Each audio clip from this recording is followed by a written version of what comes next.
This is a red, blue, and black Capricious Hellraiser list that uses Jace the Perfected Mind to fill our own graveyard and then pull an early Capricious Hellraiser out of it and get back some of the cards that we've been using on the early turns of the game. Once we get the Hellraiser out, we can then use our Fable of the Mirror Breaker and our supporting cards down here to make copies of Capricious Hellraiser and keep casting spells, removing threats and blockers, and getting in for some nice damage on the opponent. So you'll see I ended up going 5 and 3 with this deck, which was okay. We probably got room to make some different choices in some of our early game spells here. We're only running one-ofs of Bankbuster, Flame Blessed Bolt, Disdainful Stroke, Negate, Drown in Ichor, and Sheoldred's Edict. So we could probably concentrate on one or two of those instead of trying to spread everything out. Capricious Hellraiser, it's not really picky, and it's kind of random. So there are situations where we can get into where our graveyard, it only has maybe 3 to 5 cards in it, and we're trying to just, pull out the best one for the situation. So these, you can kind of probably adjust those as necessary. Same with the one copy of Brotherhood's End. If you're seeing a lot of aggro, a lot of soldiers, and mono red, you might want to pump up that number a little bit. The core of the deck is definitely these cards along the top row here that we've got 4 of. Capricious Hellraiser, Cruelty of Gix, and Jace the Perfected Mind to go along with Fable. Now, Jace, I was a little confused at why Jace was even in here at the beginning. Jace can provide some nice stalling with his first ability, but it's really the second ability targeted at us that helps us out the most. We get to mill ourselves for 3 and then draw a card. So we're kind of setting up our graveyard for the Hellraiser later on and drawing a card. If we happen to be in a spot where Jace isn't really safe, we can use his +1 ability in a pinch and keep him and our face safe as well if we needed to. Not to mention that his ultimate is kind of a backup win con if games go long enough, which they usually don't with this deck. And then, of course, Cruelty of Gix lets us get back the Capricious Hellraiser a little bit early if we want to skip directly to 3, or again, if the board's in kind of a stable position, we can take our time and read through all the chapters of Cruelty of Gix if we really needed to. Part of the reason for so many one-of random cards in this deck is the Chapter 2 on Cruelty of Gix that lets us search for something if we needed to. Your luck may vary, but my situations were often the case where I couldn't really afford to pay the 3 life and go search for a card, but, everybody runs into different conditions on the ladder. Anyway, this card is really fun, and it's especially good when we can reanimate our Capricious Hellraiser out of the graveyard. Cruelty of Gix sacrifices itself because it's on Chapter 3, and then the Hellraiser goes ahead and pulls up Cruelty of Gix back up from the graveyard, and we get to do it all over again. So you can see this is kind of a fun way to reuse not just our instants and sorceries like with Arcane Bombardment, but things like creatures and planeswalkers, and of course our enchantments. So let's get over and see a few games with this deck on the ranked standard ladder. I'll be with you for some commentary, but as always, thank you very much for watching, and I'll see you again soon. Let's get into it here. We got some Capricious Hellraiser in the opening hand, a Fable to help us bridge the gap, and some lands to go with it. Capricious Hellraiser on my list of cards that could fill the Arcane Bombardment gap after rotation later this year. Definitely not going to let our opponent keep a Delver on turn 1. Opponent's going to Impulse. Well, luckily that means they are tapped out for our only turn 3 play here at the moment. Get down the Sulfurous Springs into Fable of the Mirror Breaker. Likely facing off against a mono-blue opponent means they're going to be aiming for the Haughty Djinn and the Tolarian Terror to go with those Delvers that we saw. Delver kind of a distraction in that deck.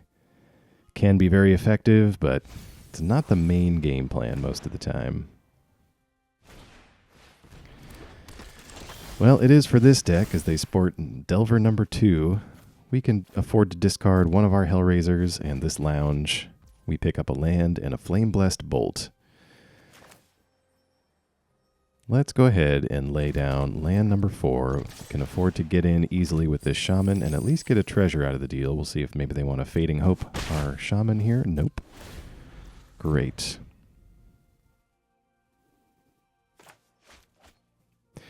All right, our opponent's Delver remains a 1/1. Kind of unlikely in a deck stacked like theirs, but that's fine with me. Thirst for Discovery, though, to help them fill up their hand.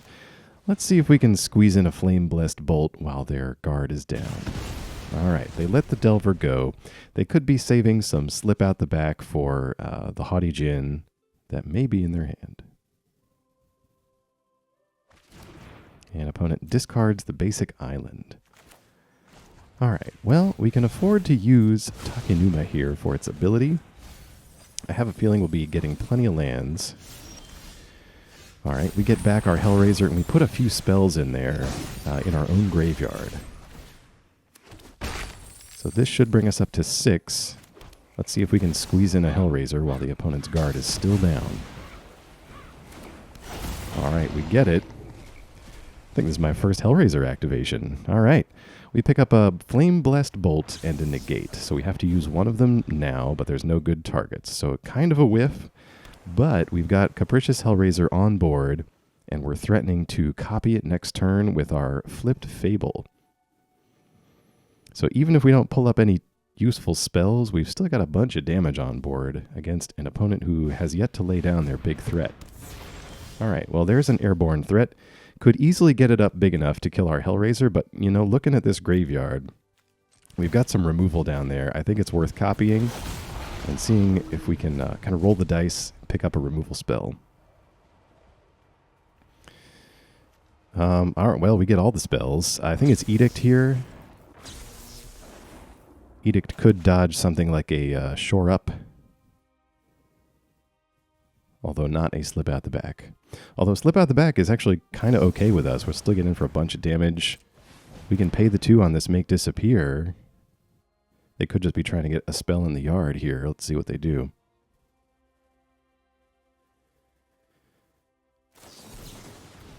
All right. Opponent was thinking about it. They're going to use Spell Pierce, but we can pay for that too. Not sure what's going on over there, but we'll take it. We'll get in for a quick 10, and it might be the scoop of shame over there. Good game. All right, well, we've kind of got our legs with Capricious Hellraiser here. Let's see if we can get this going. We kind of started figuring out how this deck works between games. Looking at this deck a little more closely. Works really nicely with Cruelty of Gix as well. Let's see here. We'll just lay down one of our lands. Likely looking at a blue and white soldiers list. There's the blue. We've seen a soldier. And Guardian of New Benalia. We've been seeing more of this on the ladder lately. It's kind of annoying in the way that a Danto Vanguard used to be, and that you can discard a card to it and make it indestructible. But the thing about Standard nowadays, there's still a good number of effects that exile creatures, so still not a bad card, but not as good as it was pitched to us when Dominaria came out a few months ago. The Valiant Veteran comes down for our opponent, boosts our opponent's team. We're going to take 5. Ooh, hold that thought. We're going to take 6 if this gets through. Let's go ahead and go for the throat on the Soldier Lord.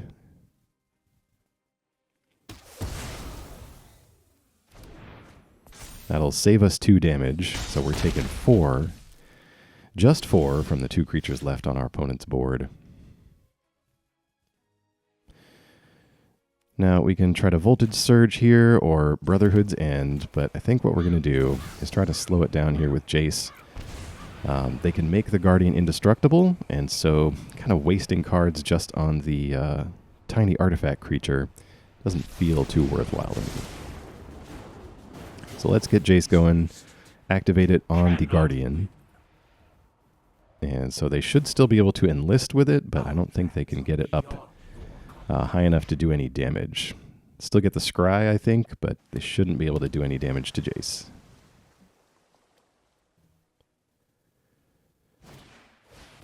Opponent follows up with a Brutal Cathar on our empty board. So it could be a couple of things happening. They're going to get in at Jace. The +1 brings the Guardian to 0, so still just 1 damage on Jace.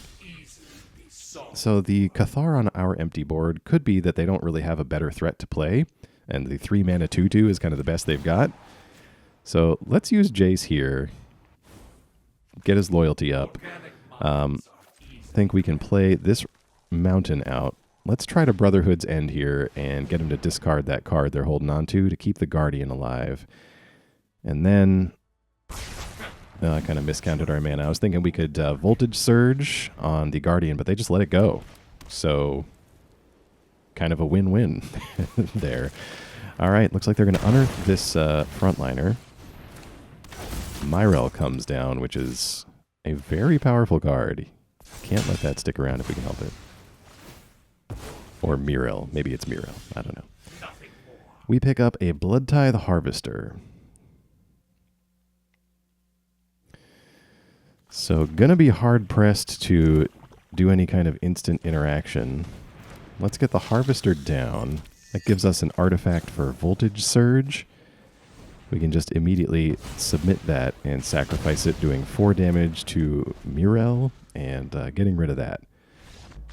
All right, and opponent just gonna scoop it up. Good game.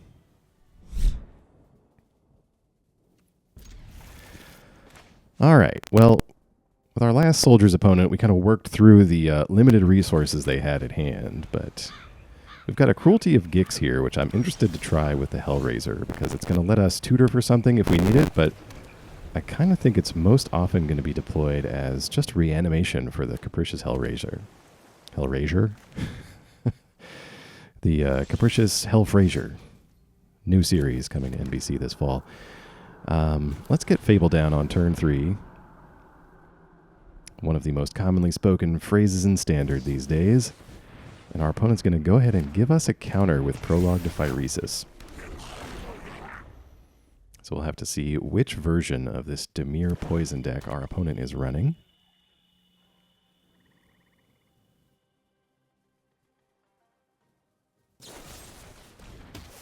Looking lovingly at our Goblin Shaman token, so we're going to cast Cut Down on that. We pick up a Reckoner Bankbuster. Well, let's discard this Bankbuster and the Brotherhood's End here. I think this is the more spell-focused version, and so I will kind of miss the Bankbuster, but I do kind of want to try to get our Hellraiser going. See if we can find it here. Let's use Jace.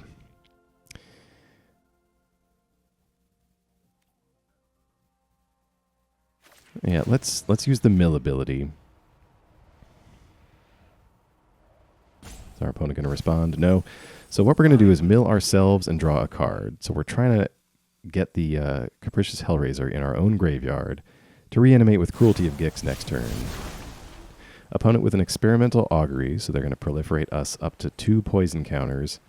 And it looks like we're going to get another look with Jace on our next turn if they can't get rid of him. Jace kind of like a impulse here with his ability in this case for us. We're trying to get the Hellraiser into the graveyard. So he dumps 3 cards in, and then we get to peel a card off the top for ourselves. Ouch. Vraska's Fall is going to make us sacrifice Jace. We have 2 backup copies, though, so all is not lost. Our Fable flips over. Even though we don't have the Hellraiser now, it's not too far off.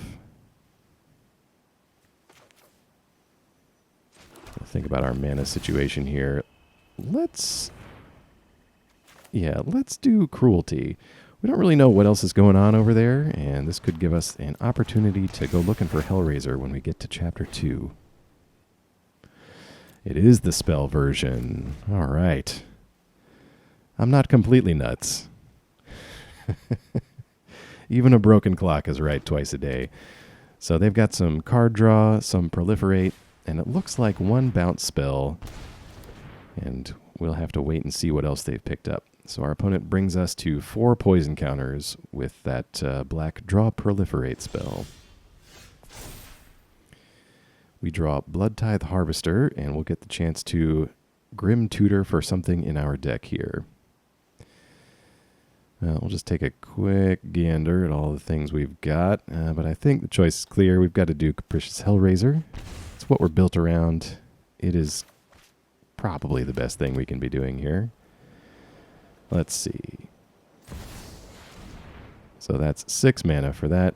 Unfortunately, don't have a spare one to make a copy of it right away, but this does give our opponent the opportunity to interact with it.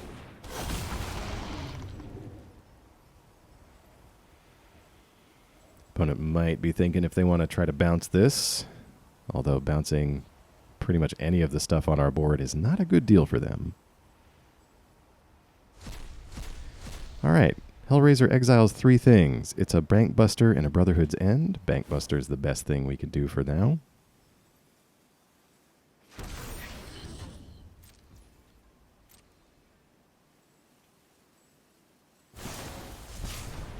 We're going to Serum Snare our Fable. And get us up to 5 counters. I guess that's okay. Could not have attacked there with our Bankbuster, because it does have Summoning Sickness. We could have crewed it up with the Hellraiser, but it would not have been able to attack on its own. Vraska's Fall. Make us sacrifice a creature and get another poison counter. So we're up to 6, and that takes care of the Hellraiser. However, we're about to hit Chapter 3 on Cruelty, which should bring back our large dragon friend. Alright, Hellraiser's back. Let's see what it pulls into the void here. It pulls both Cruelties and a Go for the Throat. Well, let's start this circus over again. Play a free Cruelty with that.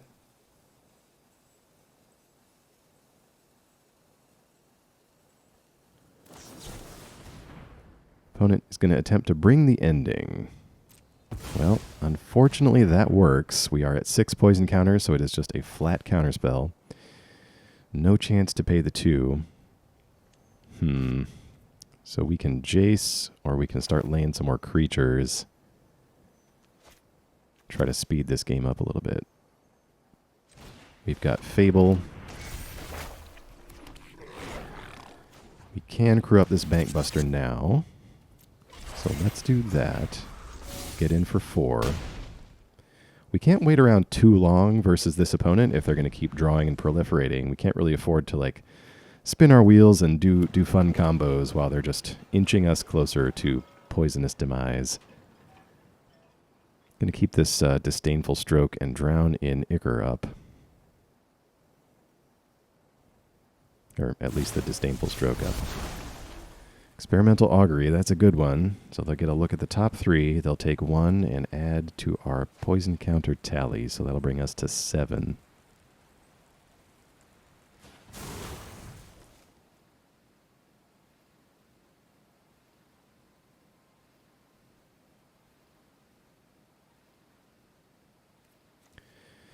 We've got this Bloodtithe Harvester. We've got...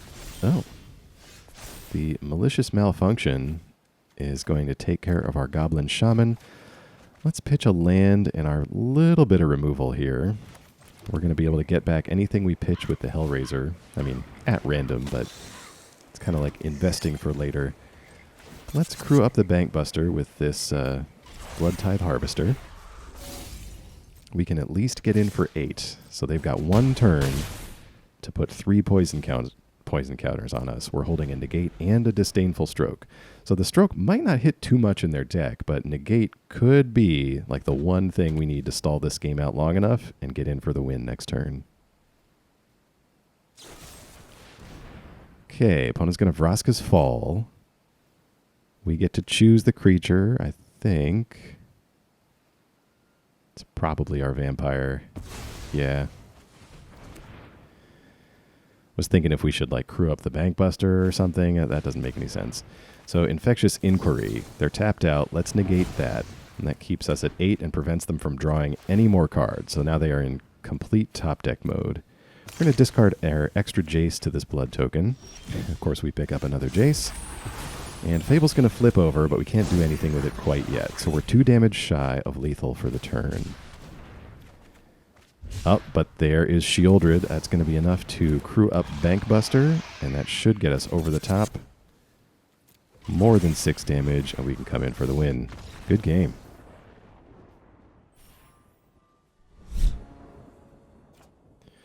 All right, back with some more Grixis Hellraiser. Starting off with a Drown in Ichor, we pick up a nice Go for the Throat. Opponent signaling something green and white here, so hopefully some juicy creature targets for all the removal that we ended up drawing this game. keep up some removal for now. Hopefully have an empty board on which to Fable of the Mirror Breaker next turn. Jawbone Duelist from our opponent. So this is that Selesnya Toxic list. We're going to remove that with Go for the Throat. Oh, our opponent's got some kind of response. Boon of Safety. Means our destruction effect will just remove the shield counter that got put on it, and it's still here. Well, Fable we can still play. Get our little shaman down, that is fine.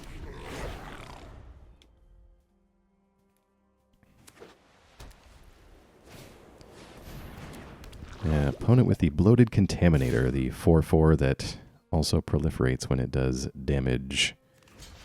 I mean, I think we can throw out this shaman here. We got another Fable. All right, opponent going to do some safekeeping, so that means we do lose our shaman.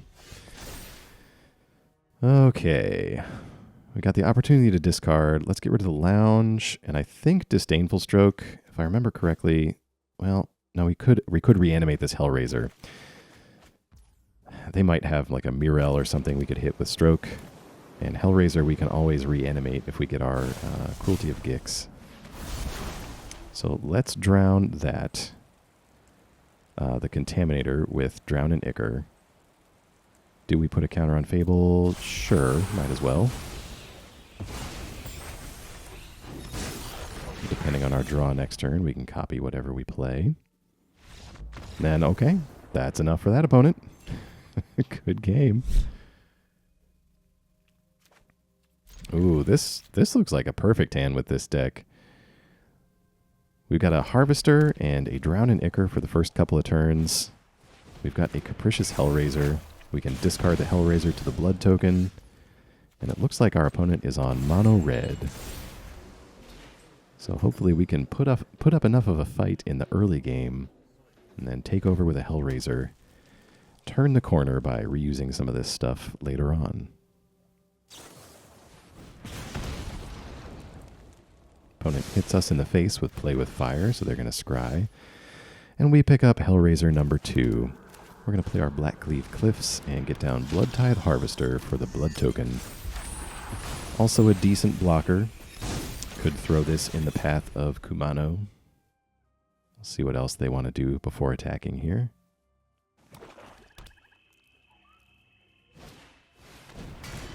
Urabrask's Forge. Interesting inclusion. All right. Provides some nice inevitability, but it's kind of a free block for us, so we'll just put the Harvester in front of that and keep it around for possibly Kumano later on. We've got Drown and we've got Voltage Surge as our removal. Drown is a sorcery. There's nothing to proliferate, but it might be worthwhile anyway. Let's take out the Etching. And we've got Voltage Surge up for something annoying that comes down next turn. And I'm probably not going to block many of these Forge tokens. Unless they start going crazy with putting oil counters on things. We might be able to outrate... Ooh. Squee.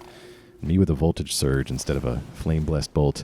Well, we're going to hit Squee anyway before it goes to combat. Forge is going to put a 2/1 Trampler into play. And we will take some damage from that.